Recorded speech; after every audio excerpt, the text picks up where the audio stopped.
Right, so we'll get started then if you're ready, mate. Yeah, no problem. Fire away. Yeah. Yeah. So, what are your earliest memories of growing up as a kid in Glasgow? Your hobbies and interests and that sort of thing? Oh, I don't know if I want to say what my hobbies and interests were over the air. Oh my God, I could get myself in trouble, especially Glasgow in the late 60s and early 70s. But I think like every kid during them eras, we just made our own stuff up. Obviously, football was a big part of our lives. And like most people, I grew up with like 4 best friends and grew up in a pretty rough area in Springburn and Glasgow. But hey, we made what we had to do, what we had to get on with. And I mean, it was actually a fun time. I mean, you try and explain to your kids this day and age what it was like growing up then, and they just look at you and laugh at you and say, "Shut up! No, that didn't happen." Yeah. But it didn't do us any harm, and that's for sure. But no, it was great times. Rough. Sometimes it was difficult and hard, but our parents done as best as it could to make sure we got everything we wanted, which was probably close to nothing. And no, we done well. Yeah, different times back then, wasn't it, to what it is now? They're all on computers and things. Very much so. Yeah. I mean, if there was gossip, it was only coming out of people's mouth. It wasn't going on over the social media and stuff like that. Nothing like that. Yeah, crazy now. So when you were growing up then, did you always have ambitions to be a football player, or was there anything else that you wanted to do? Yes, I did. I think that was every kid's dream in the UK. I still think it is. But yeah, my dad played semi-pro for like Black Watch, and everybody always told me growing up if I was half as good as my dad, I would be a professional football player.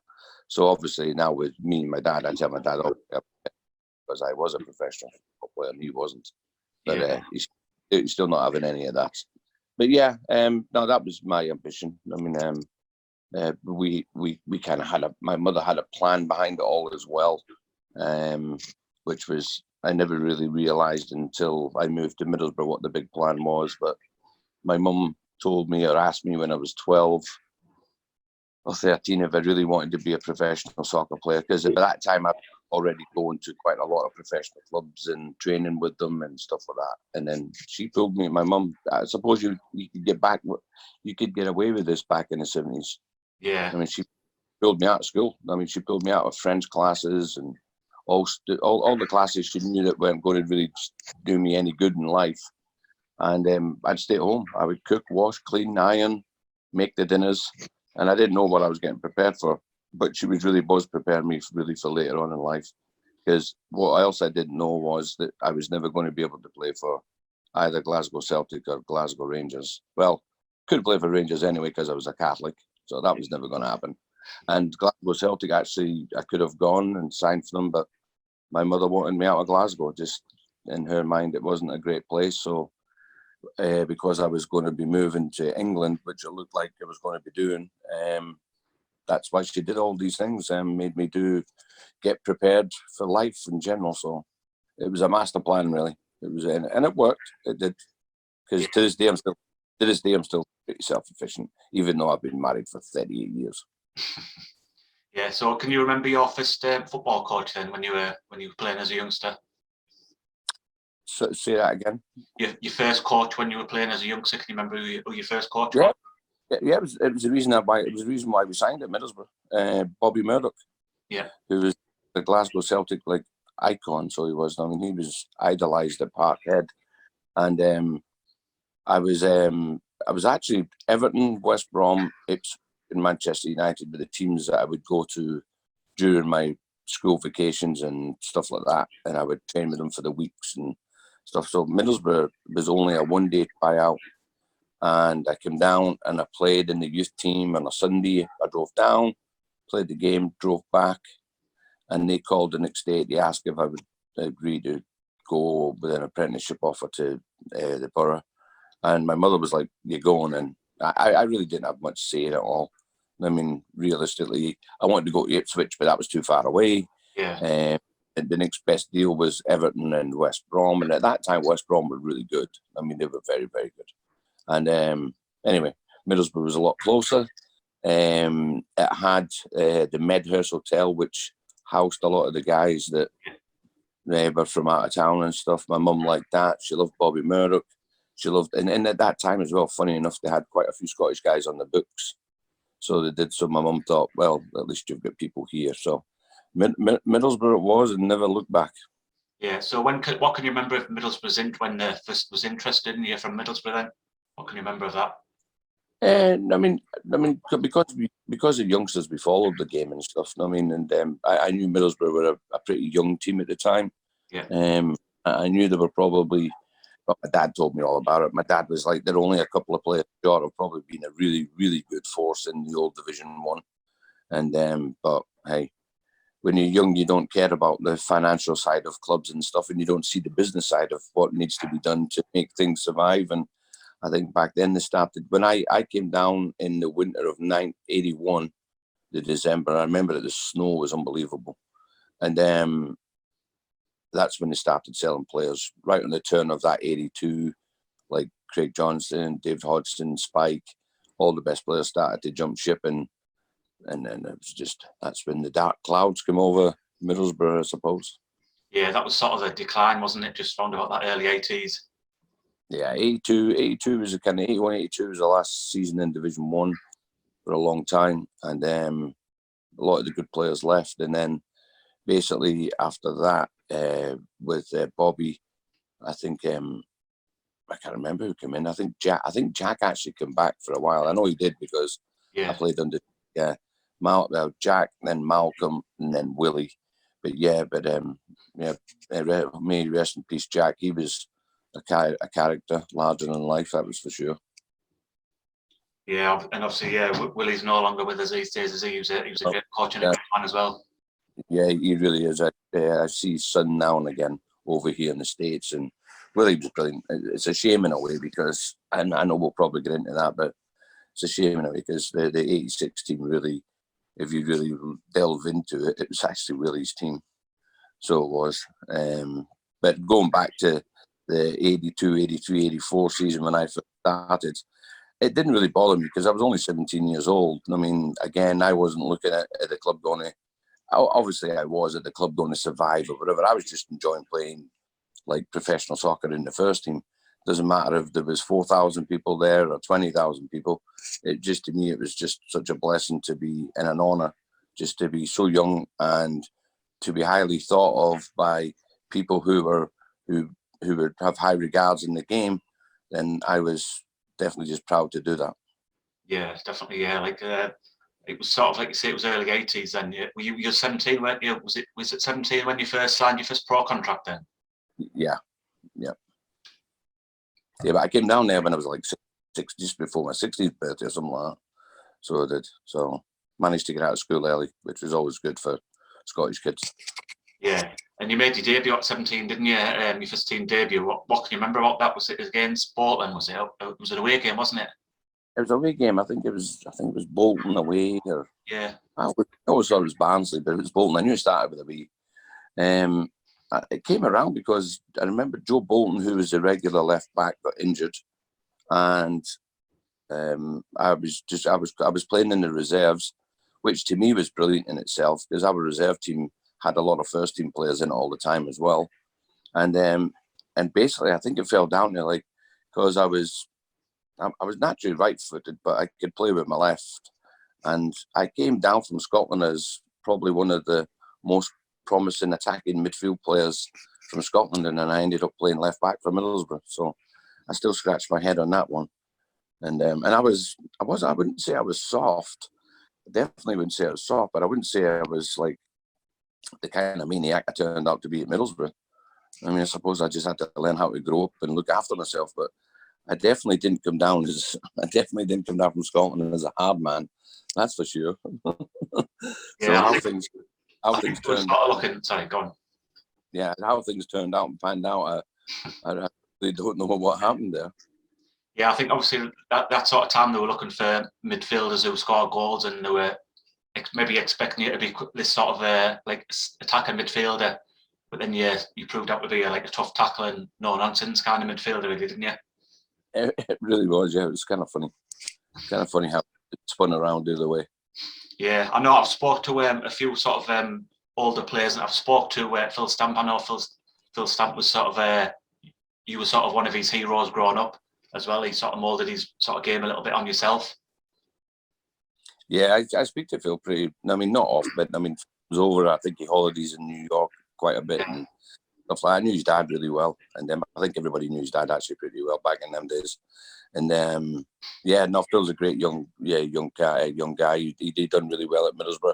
He was an apprentice when I was playing, so maybe that was why he was kind of always like looking to me as well. I know Jamie Pollock said the same, so I don't know whether I should be proud that I've made all the Middlesbrough psychos like psychos. So, I mean, but I'll take it. I mean, they're all fine young men, and especially it's pleasing, and I'm proud to know that it's young, like local lads who have wanted to maybe play the same way as I did.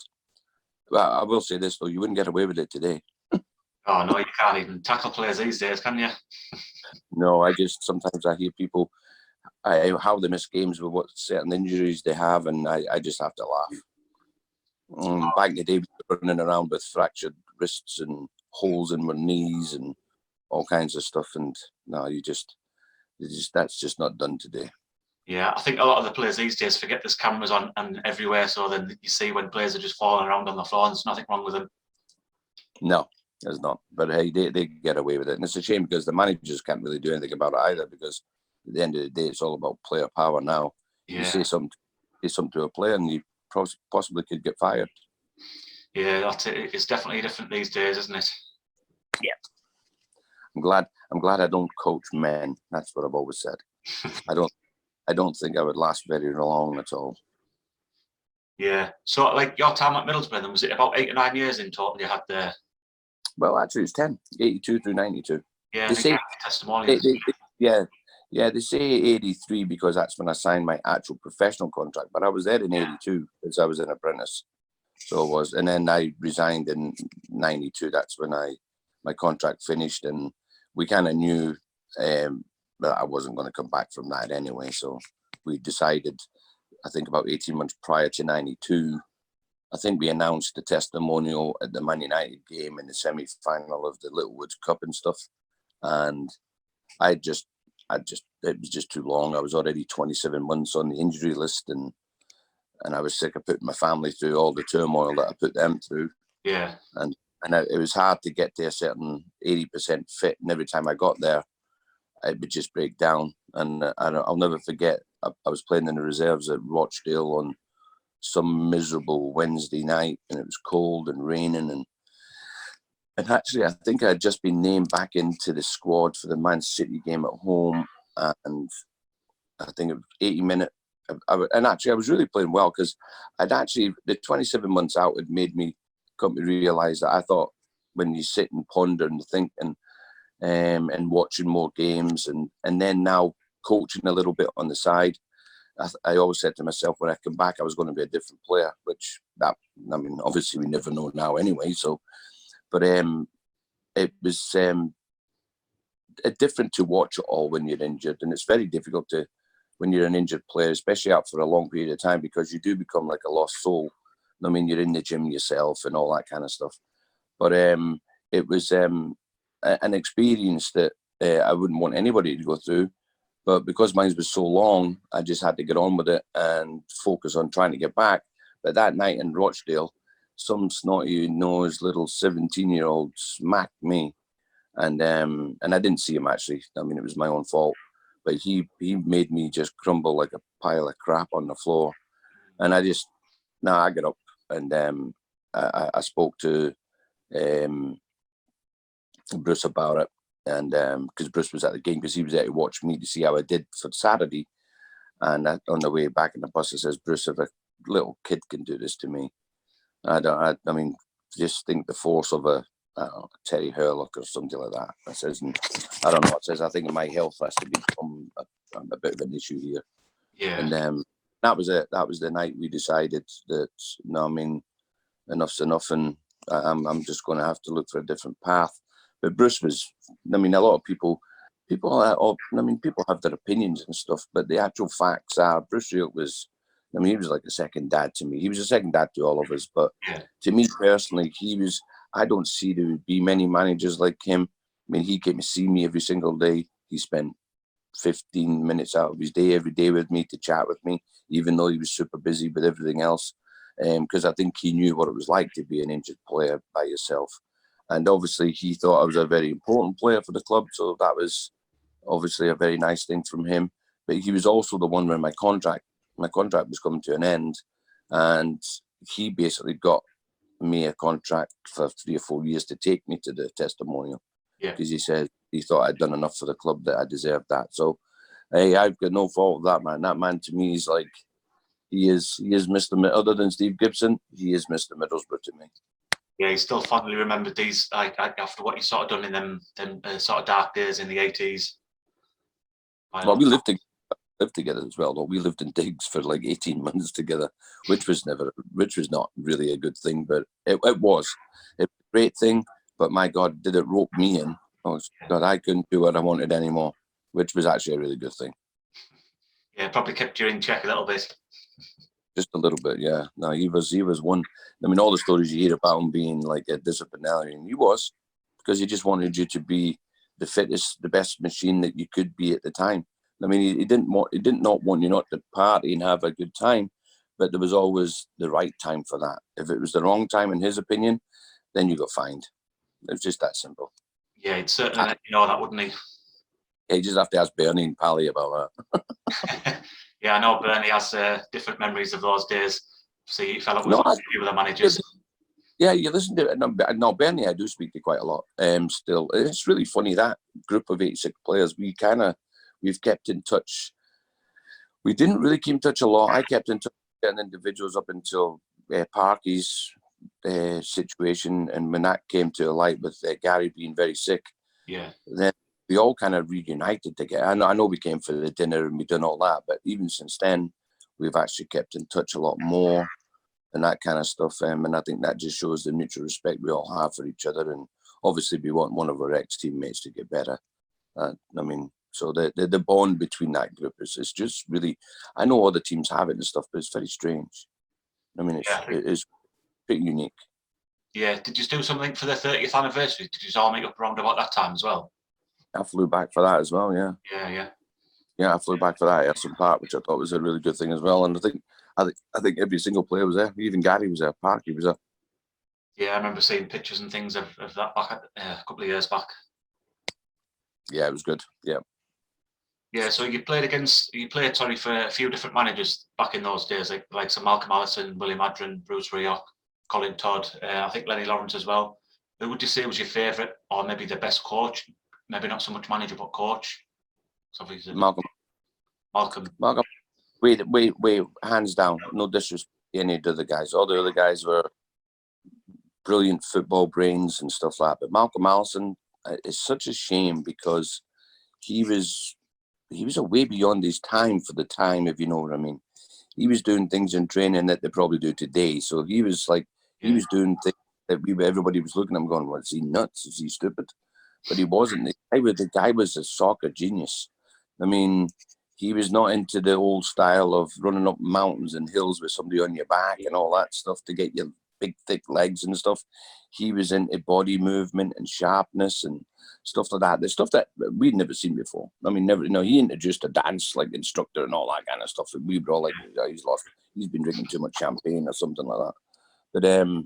But Malcolm gave me my chance as well. I made my debut under Malcolm, and for some reason he took to me and I took to him, and but as in sheer soccer tactical brain, I would say definitely Malcolm. Overall manager, obviously there's no doubt it's Bruce. I mean, Bruce had something that's just. Tactically as well, he was fantastic. But Bruce had something that just made you want to play for Bruce. Whether you loved him, you kind of liked him, or you hated his guts. When you were leaving that dressing room, you wanted to win. You wanted to win for yourself, but you wanted to win for the club. He made the club the most important thing. It wasn't an individual thing. It wasn't about you. It wasn't about your teammate or whatever. It was about what we were prepared to do for the club. and he was absolutely fantastic at doing that. Brilliant. Yeah, and I think he just sort of commanded that respect, didn't he? He was like a sort of that's kind of a figure, really. He was, and some players could take it, some players couldn't take it, but they just basically had to get on with it. There was no other choice. I mean, and he was brilliant. His philosophy and his psychology stuff was fantastic.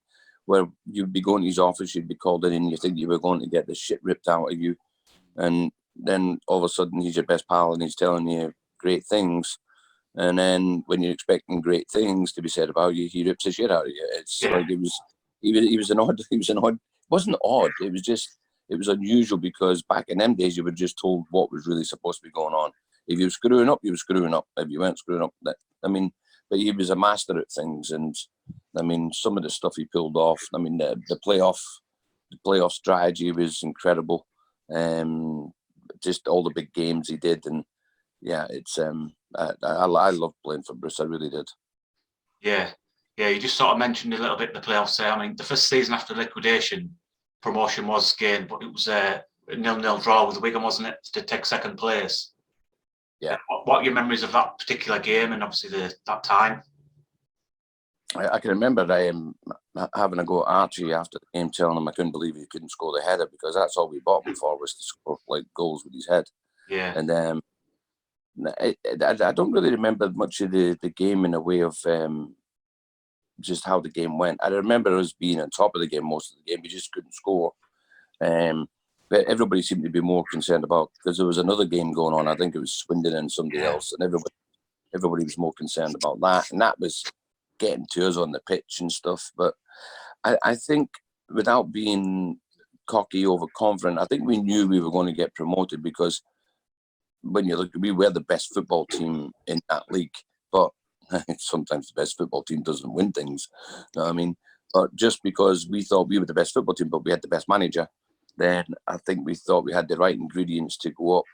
And when the final whistle went, it was great. I mean, the scenes and stuff for Ayresome Park after having 4 or 5 years of just dark clouds over the area, and a lot of other things were going on outside football. I think the steelworks were closing down, and it was just a bad time for people in Teesside. And I think to give that little bit of joy back was, see it. I mean, I remember the parade at the City Hall, for Christ's sake. Oh my God, it was nuts. I mean, just I think every single person in Middlesbrough and all the surrounding areas came out to celebrate the promotion. So it was good to give the town at least something back, because even though it's funny, I mean, every time I hear about that the game at Hartlepool, there must have been 50,000 fans at that park. But if I remember correctly, there was only like 5,000. Yeah. But that's okay. But like I said, at least it gave a lot of joy back to the town. Yeah, because Hartlepool actually played at home the same day, didn't they? Yeah, we played early and they played about 3 hours later or something, or 5 hours later. Yeah, and then I think we played them maybe the following week. It wasn't more than 2 weeks. Then we played them in the cup, and then we kicked them out the cup. That was nice of us. Yeah, very nice of you, yeah, I must say. Yeah, so obviously the following season you got promoted again, but really we should have went up as for, well, in the top 2, really, shouldn't we? I think they got beat against Leicester in one of the last games. What were your thoughts really at that time? Because I think everyone sort of expected us to win really and get promoted. That's the first time as a group I've seen us kind of getting ahead of ourselves. I'll never forget the Leicester game, because I went upstairs because I had family members down from Scotland, and I was upstairs maybe about 45 minutes prior to kickoff, because I used to go to the gym and warm up anyway. I never used to go on the field to warm up, especially the home games. And the gym upstairs, I walked through to the function rooms, and it was carnival. It was like a party. And I was like, why the hell are we celebrating? We've not won shit yet. And I was not that kind of person. That really bothered me, did. And then, even though we used to get the write-ups and the dossiers of the other team, I mean, Leicester, I think we all forgot that they had Gary McAllister and Peter Weir, and they had some good football players. Yeah. And I think if I'm being honest, I think we already thought we'd had it in the bag and we'd won it before we'd even stepped on the field. And then I think once Leicester came out, because I think they even outplayed us at home as well. I mean, I think basically kind of took it to us, and not many teams done that to us at Essen Park. And I think that was a bit of a shock to our system. And I just think a few of us lay down and had our bellies rubbed and thought, well, we'll leave it to the next game. Or we were banking on the other result going for us, which I'm a great believer in. Never, ever expect anybody else to do you a favour. Yeah. So after that game, it was so disappointed. I was so disappointed. I'm not going to tell you over the air what I wanted to do to some of the players, but it was very disappointing. That's one of my most disappointing things. Even the dark days and stuff like that Leicester game, because I thought it was gone, because I knew who was going into the playoffs as well. And I'll be honest with you, I did not fancy playing Bradford again. I really didn't.